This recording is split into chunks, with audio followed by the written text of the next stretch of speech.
آج کا سین یہ ہے کہ مسلم خود اپنے مسلم بھائی پر ظلم کر رہا ہے صرف حکومت، اور جب یہ حقیقت انسان کے دماغ میں بیٹھ جاتی ہے، یہ خاموشی ایک کھلا پیغام ہے۔ اسرائیل سے 2000 سال کی لیڈرشپ چھین لی، کیوں؟ قوم بیچے گا پاور کے لیے، حکومت کے لیے، مال کے لیے، اپنے مسلم بھائیوں پر ظلم کرے گا۔ ظلم ہوتے تمہیں بھی تو پیار کی ضرورت ہے۔ دنیا کی ہر کتاب، ہر بیسٹ سیلر، ہر ریسرچ پیپر کی پہلی پیج پر آتھر کہتا ہے I apologize for any unintentional mistakes and I welcome corrections for future editions. انسانی علم ہمیشہ سبجیکٹ ٹو چینج ہوتا ہے۔ نیوٹن نے گریویٹی دی اور لوگوں نے 200 سال تک اسے سچ مانا، اسے کمپلیٹ مانا، لیکن I object. Your theory is incomplete, Newton. لیکن ایک کتاب ایسی ہے جو پورے انسانیت کو چیلنج کرتی ہے، کہتی ہے لا ریب فی، اس میں کوئی شک کی گنجائش ہی نہیں ہے۔ آج 2 بلین مسلم ہیں، ہر گھر میں قرآن ہے، ویلویٹ میں لپیٹا ہوا، سیلف کے اوپر رکھا ہوا۔ سب سے زیادہ پڑھی جانے والی کتاب دنیا میں قرآن ہے، اور شاید سب سے کم سمجھی جانے والی بھی کتاب قرآن ہے۔ یہ صرف ایک آیتیں نہیں ہیں، یہ پوری دنیا کی گلوبل سسٹم کی بنیاد ہے۔ دھیان دیجئے، سورہ بقرہ ایک ٹرانسفر آف پاور ہے۔ جب پروفٹ مدینہ آئے اور تب مسلم صرف ایک مظلوم مائنورٹی نہیں رہے بلکہ ایک گورننگ باڈی بننے جا رہے تھے، اور اللہ نے اسی سورہ میں ایک میسیو کام بتایا، بنی اسرائیل سے 2000 سال کی لیڈرشپ چھین لی، کیونکہ انہوں نے اللہ کی کتاب کو ایک ریچول بنا دیا تھا، نہ سسٹم چلایا، نہ ذمہ داری اٹھائی، تو اللہ تعالیٰ نے وہ ذمہ داری چھین لی اور امت مسلمہ کو دی۔ لیکن وہ ذمہ داری کیا تھی، وہ غلطی کیا تھی، وہ جانیں گے آگے کی ویڈیو میں۔ لیکن آج ہم بھی وہی کر رہے ہیں، قرآن کو صرف برکت کے لیے رکھا ہے، سسٹم چلانے کے لیے نہیں رکھا ہے۔ آج کا سین یہ ہے کہ مسلم خود اپنے مسلم بھائی پر ظلم کر رہا ہے صرف حکومت کے لیے، پیسے کے لیے۔ کبھی سوچا یہ حالات کیوں ہیں؟ اس کا جواب آنے والی 5 آیتوں میں ملے گا، پوری سورہ بقرہ میں ملے گا۔ الف لام میم۔ کیا آپ نے کبھی سوچا ہے کہ اللہ تعالیٰ نے اپنی سب سے بڑی کتاب کی شروعات ایسے لفظوں سے کیوں کی جس کا معنی کسی کو نہیں پتا؟ یعنی وہ کوڈ ورڈ جو اللہ اور اس کے رسول کے درمیان ایک راز ہے۔ بڑے بڑے اسکالر نے کوشش کی اسے ڈیکوڈ کرنے کی، لیکن امت نے ہمیشہ یہ کہا کہ اس کا اصل راز صرف اللہ کے پاس ہے۔ مگر یہاں ذکر کرنا ضروری ہے حضرت عبداللہ ابن عباس، جنہیں اسکالر آف دا امہ کہا جاتا، انہوں نے کیا بہترین اس کے معنی بتائے تھے۔ لیکن رکیے، حضرت عبداللہ ابن عباس نے جو الف لام میم کی جو میننگ بیان کی، وہ سن کر آپ کے رونگٹے کھڑے ہو جائیں گے۔ انہوں نے فرمایا یہ کوئی رینڈم لفظ نہیں ہے، یہ ایک سینٹینس ہے جو اللہ کی طرف سے ایک ڈکلیریشن ہے۔ الف لیا گیا لفظ انا سے، لام لیا گیا اللہ سے، میم لیا گیا عالم سے، یعنی میں ہی اللہ ہوں جو سب کچھ جانتا ہوں۔ سوچئے، کتاب شروع ہونے سے پہلے ہی اللہ تعالیٰ نے اپنا سگنیچر کر دیا، کوئی تفسیر نہیں، کوئی ایکسپلینیشن نہیں، صرف الف لام میم اور خاموشی۔ یہ خاموشی ایک کھلا پیغام ہے۔ او انسان، تو میری کتاب پڑھنے چلا ہے، لیکن تو اس کتاب کے پہلے 3 لفظ بھی میری مرضی کے بنا نہیں سمجھ سکتا۔ آج کا انسان سمجھتا ہے کہ اے آئی آ گئی ہے، سائنس آ گیا ہے، ٹیکنالوجی آ گیا، وہ کیا نہیں کر سکتا، لیکن اللہ تعالیٰ نے پہلے ہی آیت میں انسان کی اس کی اوقات دکھا دی، اس کی حقیقت دکھا دی۔ حقیقت یہ ہے کہ جب تک انسان اپنے علم کو محدود نہیں مان لیتا، لمیٹڈ نہیں مان لیتا، اپنی عقل کو ادھوری نہیں مان لیتا، اپنے سینسز کو لمیٹڈ نہیں مان لیتا، تب تک قرآن کا پہلا دروازہ ہی نہیں کھلے گا۔ توجہ یعنی اپنی کمی کا اقرار کرنا، یہی قرآن کی انٹری فی ہے۔ اور جس دن انسان یہ سمجھ لے گا کہ اس کا علم اللہ کی طرف سے آیا ہے اور اللہ کے راہ میں ہی لگانا ہے، اس دن اس کے لیے قرآن بولنے لگے گی۔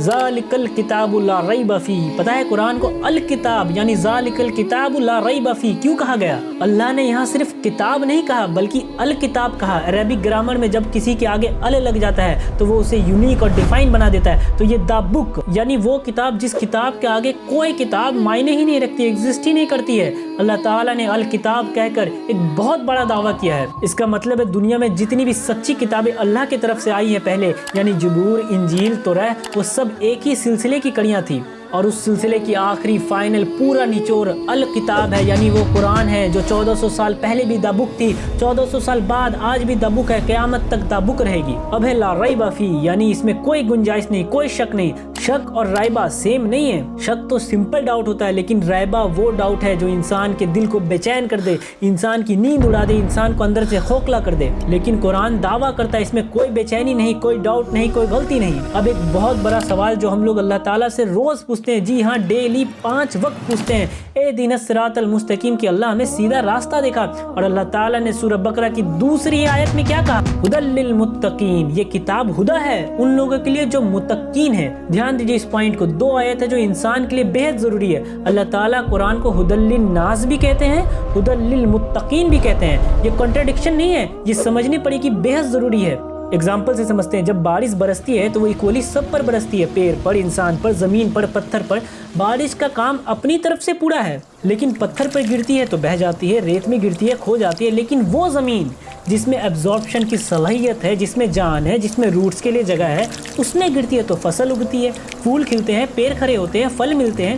بالکل اسی طرح ہے قرآن، وہ بارش ہے، ہدی للناس ہے، اللہ کی طرف سے برابر ہے، کھلا آفر ہے، لیکن متقین وہ زمین ہے، ویسے لوگ جس کے اندر کچھ ہونا چاہیے، اور وہ کچھ یہ تین چیز ہے جو ایک دوسرے کے بنا ادھورے ہیں۔ اگر یہ تین چیز نہیں تو انسان اور جانور میں کوئی فرق نہیں۔ تو پہلی چیز تقوی ہے، متقین کی پوری آئیڈینٹی اسی سے شروع ہوتی ہے۔ تقوی کا جو روٹ ورڈ ہے وہ بچنا ہے، شیلڈ کرنا ہے، لیکن میرے نزدیک بچنا بھی ہے اور بچانا بھی ہے۔ تقوی کا جو مطلب حضرت عمر نے سمجھایا کہ جیسے کوئی انسان گھنے جنگل سے گزر رہا ہو جہاں ہر طرف کانٹے، اوپر بھی نیچے بھی دائیں بھی بائیں بھی، تو وہ کیا کرتا ہے؟ اپنا دامن سمیٹ لیتا ہے، الرٹ ہو جاتا ہے اور اپنا قدم پھونک پھونک کے رکھتا ہے کہ کہیں کوئی کانٹا مجھے چبھ نہ جائے۔ یہی متقی ہیں وہ جو اس دنیا کی جنگل میں گناہوں کی کانٹوں میں بچنے کی کوشش کرتے ہیں۔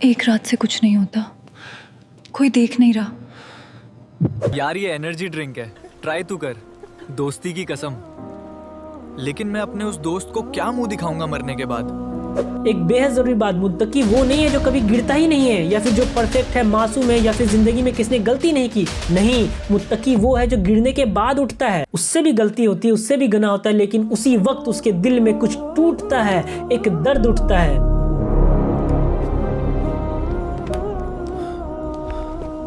آج اس خوبصورت کے ساتھ بہت مزہ آیا۔ Does he not know that Allah is watching? No, their sins have covered them hearts with rust.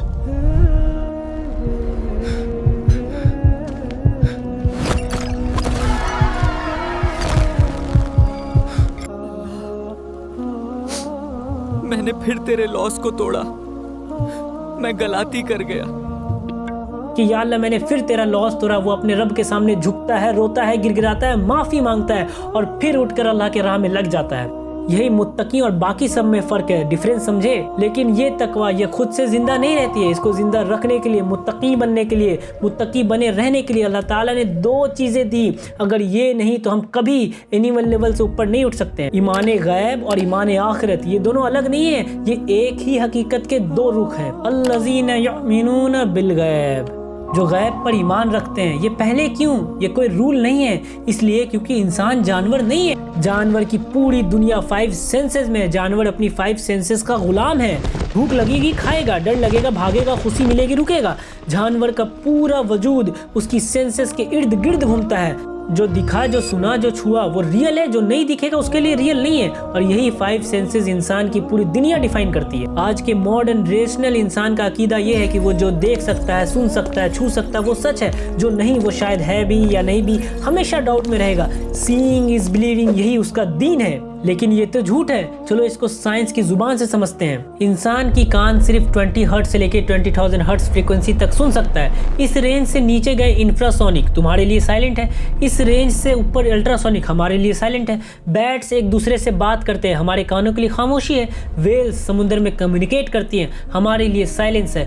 Earth quick آنے سے پہلے جو وائبریشن آتی ہے ہمارے لیے کچھ نہیں ہے۔ قرآن نے بھی تو 1400 سال پہلے یہی کہا، مانو اس چیز کو جو تمہارے سینسز سے باہر ہے، تو اس چیز پر ہمارا عقیدہ کیوں نہیں؟ تو ایمان غیب انسان اور جانور میں فرق ہے۔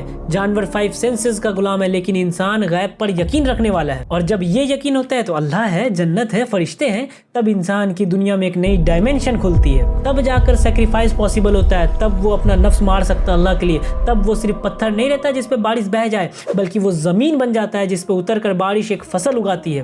غیب کی سب سے بڑی، سب سے پاورفل، سب سے ڈائریکٹ کیٹیگری آخرت، اسی لیے اللہ تعالیٰ نے آیت 4 میں اسے الگ مینشن کیا۔ صرف غیب کا آنا کافی نہیں تھا، اسی لیے آخرت کو الگ نکال کر کہا وَبِالْآخِرَةِ هُمْ يُوقِنُونَ، اور وہ جو آخرت پر یقین رکھتے ہیں۔ کیوں؟ کیونکہ آخرت وہ غیب ہے جو انسان کے ہر چوائس کو، ہر عمل کو، ہر منٹ چیلنج کرتی ہے، ڈرائیو کرتی ہے۔ اور یہی وہ مین چیز ہے جو انسان اور جانور کو الگ کرتی ہے، وہ ہے جواب دہی۔ جانور سے کوئی حساب نہیں، اس نے جو کچھ کیا وہ اس کی فطرت ہے، اس کی سینسز کا رسپانس ہے، اسی لیے کوئی حساب نہیں، کوئی جواب نہیں۔ لیکن انسان انسان کے پاس عقل ہے، ارادہ ہے، چوائس ہے، اور جب چوائس ہوتا ہے تو جواب بھی دینا ہوگا۔ اللہ نے انسان کو زمین پر خلیفہ بنایا، ایک ریپریزنٹیٹیو بنایا۔ ریپریزنٹیٹیو اپنے لیے نہیں جیتا ہے بلکہ وہ ایک ذمہ داری اٹھاتا ہے، اور جب ذمہ داری اٹھاتا ہے تو اسے جواب دینا ہوگا، اسے حساب دینا ہوگا۔ اور جب یہ حقیقت انسان کے دماغ میں بیٹھ جاتی ہے تو اس کی کمر سیدھی ہو جاتی ہے، اسے پتہ ہے کہ اس کو جواب دینا ہے، اس کو کسی کے سامنے کھڑا ہونا ہے۔ یہ ٹیسٹ ختم ہوگا، رزلٹ نکلے گی، رینک آئے گی، اس رینک کے حساب سے ایک گفٹ ملے گا یا عذاب ملے گا، اور وہ پرماننٹ ہوگا۔ بے حد نزدیک ہے وہ دن۔ اور جب یہ حقیقت نہیں ہوتی تو آخرت بھی تھیوری لگتی ہے، بعد کی بات لگتی ہے۔ تب انسان وہیں پہ کھڑا ہو جاتا ہے جہاں پر وہ جانور کھڑا ہوتا ہے۔ اس انسان کو انسٹنٹ یعنی ابھی ریئل لگتا ہے، ابھی کا مزہ، ابھی کا ارادہ، ابھی کا سوچ، ابھی کی خوشی، کل کا حساب بعد میں۔ تو نماز کل سے پکا، گناہ ایک بار اور کر دیتے، ایک آخری بار اور کر لیتے ہیں، پھر چھوڑ دیں گے، پھر معافی مانگ لیں گے، پھر رو لیں گے اللہ کے سامنے۔ آخرت وہ تو ہوگی، ابھی تو زندگی جینی ہے۔ یہی ہے انسٹنٹ گریٹیفیکیشن کا ٹریپ، اور یہی ہے ایمان آخرت کی کمی کا نتیجہ۔ اور جب یہ یقین نہیں ہوتا تو ہمارے پاس بس ایک ٹیگ بستا ہے، اللہ کا شکر ہے ہم مسلم ہیں۔ نماز ایک روٹین بن جاتی ہے، ایک ایکسرسائز بن جاتی ہے، جمعہ ایک سوشل گیدرنگ بن جاتی ہے، رمضان کا مہینہ، رمضان کا آخری اسرہ ایک وائب بن جاتا ہے، زکوٰۃ عید کا ایونٹ بن جاتا ہے۔ باپ دادا نے کیا تو ہم بھی کریں گے، لیکن وہ رہنمائی نہیں رہتی، وہ ڈر نہیں رہتی، وہ خوشی نہیں رہتی، وہ عمل نہیں رہتی، بس ایک کلچر۔ کیونکہ کوئی یقین نہیں کہ مجھے کسی کے سامنے کھڑا آنا ہے، جب مجھے کسی کے سامنے کوئی جواب نہیں دینا ہے تو کیوں ہم سیکریفائس کریں گے، کیوں ہم اپنا مزہ خراب کریں گے؟ جب کانسیکوینسز ابھی نہیں ہوگی، بعد میں ہوگی، شاید کبھی ہوگی بھی یا نہیں ہوگی، تو کیوں ہم اپنا نفس ماریں گے، کیوں ہم اپنا مزہ خراب کریں گے ابھی کا؟ اور یہ صرف ایک انسان کا مسئلہ نہیں ہے، یہ پوری دنیا کا مسئلہ ہے۔ جس مسلم لیڈر کو آخرت کا یقین نہیں ہے وہ اپنی قوم بیچے گا، پاور کے لیے، حکومت کے لیے، مال کے لیے، اپنے مسلم بھائیوں پر ظلم کرے گا، ظلم ہوتے ہوئے دیکھے گا، منہ پھیر لے گا۔ کیوں؟ کیونکہ کانسیکوینسز ابھی نہیں آئے گی، وہ ریئلی نہیں ہے نا، ابھی تو نہیں آئے گی نا، بعد میں شاید آئے گی۔ جس باپ کو آخرت کا یقین نہیں ہے وہ اپنی بیٹی کا نکاح وہاں کرائے گا جہاں اس کو فائدہ ہوگا، اس کی سوسائٹی میں عزت بڑھے، رتبہ بڑھے، اس گھر میں پیسہ ہو، گھر ہو، گاڑی ہو، 5-6 فگر سیلری ہو، خاندان اچھا ہو، بیٹی کی مرضی، لڑکا کا دین، بیٹی کی رضا، یہ سب بعد میں، کیونکہ اللہ کے سامنے جواب دینا ہے یہ اتنا ریئل نہیں لگتا ہے، کیونکہ یہ چیزیں ابھی نہیں ہے، انسٹنٹ نہیں ہے۔ آپ کے ساتھ رشتہ قبول ہے؟ بیٹی سے کیا پوچھنا، وہ ابھی بچی ہے نہ سائے۔ اور وہ باپ جو اپنے بیٹے سے کہتا ہے ڈاکٹر بنو، انجینئر بنو، باہر جاؤ، سیٹل ہو جاؤ، تب نکاح کرو، لیکن قرآن سیکھو، دین پر چلو، اللہ کی راہ میں کچھ کرو، یہ کبھی نہیں کہے گا۔ کیوں؟ کیونکہ آخرت ریئل نہیں لگتی، وہ ابھی نہیں ہے نا، کبھی آئے گی۔ جس ڈاکٹر کو یقین نہیں وہ مریض کو لوٹے گا، جو عالم کو یقین نہیں وہ فتویٰ بیچے گا۔ دنیا کی 90% فساد اسی آخرت کی کمی کے نتیجہ سے ہے۔ تو یہ دونوں ایمان غیب، ایمان آخرت، وہ بنیاد ہے جو تقویٰ کو زندہ رکھتی ہے۔ اور جب یہ بنیاد مضبوط ہوتی ہے تو اللہ تعالیٰ نے جو چیز آیت 3 اور 4 میں فرمائی وہ نیچرلی آنے لگتی ہے، کوشش نہیں کرنی پڑتی، وہ خود بخود ہوتی ہے۔ پہلی الصلاۃ وَيُقِيمُونَ الصَّلَاةَ، قائم کرنا، صرف پڑھنا نہیں ہے بلکہ اسٹیبلش کرنا اپنی زندگی میں، اپنے گھر میں، اپنی سوسائٹی میں۔ نماز ایک ٹریننگ گراؤنڈ ہے، تو دن میں 5 بار اللہ کے سامنے جھکنا، غیب سے کنیکشن کرنا۔ نبی نے فرمایا نماز مومن کا معراج ہے، یعنی ہر نماز میں انسان اس حقیقت کے سامنے جھکتا ہے، کنیکشن کرتا ہے جو آنکھوں سے نظر نہیں آتا۔ پھر آتی ہے انفاق، وَمِمَّا رَزَقْنَهُمْ يُنْفِقُونَ، جو کچھ ہم نے دیا اس میں سے خرچ کرو، جو ہم نے دیا، یعنی یہ مال تیرا نہیں ہے، تیری اسکلز تیری نہیں، تیری وقت تیری نہیں، سب امانت ہے۔ اور اللہ پوچھ رہا ہے میرے ہی دیے ہوئے رزق میں سے میرے ہی بندوں پر، میرے راستے پر خرچ کر سکتا ہے؟ اپنی ایگو مار کر، اپنی اٹیچمنٹ توڑ کر، صرف میری رضا کے لیے، صرف کسی کی تکلیف دور کرنے کے لیے۔ اور آج کے کانٹیکسٹ میں صرف پیسہ نہیں ہے بلکہ وقت بھی ہے، علم بھی ہے، اسکلز بھی ہے، یعنی جو کچھ اللہ دیا ہے وہ سب انفاق کے دائرے میں آتا ہے، کیونکہ مال انسان کی سب سے بڑی کمزوری، اور جب انسان اپنی سب سے بڑی کمزوری پر اللہ کے خاطر قابو پاتا ہے تو تقویٰ اور گہرا ہو جاتا ہے۔ اور پھر والذین یؤمنون بما انزل الیک وما انزل من قبلک، جو ایمان رکھتے ہیں جو تجھ پر نازل ہوا اور اس پر بھی جو تجھ سے پہلے نازل ہوا۔ یہاں ایک بہت بڑی غلطی سیدھی ہو جاتی ہے، کچھ لوگوں کا کہنا ہے کہ قرآن کے علاوہ باقی آسمانی کتاب کا پڑھنے کا کوئی فائدہ نہیں، لیکن ایمان صرف قرآن پر نہیں، ان تمام ریویلیشن پر جو اللہ نے بھیجی ہے، توریت ہے، انجیل ہے، زبور ہے، یہ سب اللہ کا کلام تھا، آج اوریجنل فارم میں نہیں ہے، تبدیل ہو چکے، لیکن ان کی ہسٹری، ان کے پروفٹس کے داستان، ان کے کرونولوجیکل آرڈر، یہ سب قرآن کے ساتھ مل کے پوری کہانی کمپلیٹ کرتی ہے۔ کون سے نبی کب آئے، کیا مشن تھا، کیا ہوا، یہ سب وہی ملتا ہے۔ لیکن ایک چیز بالکل کرسٹل کلیئر رکھنا ہے کہ جو بھی چیز قرآن سے ٹکرائے گا ہم اسے رد کر دیں گے، ہم نہیں مانیں گے، کیونکہ قرآن ہمیشہ صحیح ہے، وہ فرقان ہے ہر حال میں۔ اور پھر اولئک علی ھدی من ربہم وما اولئک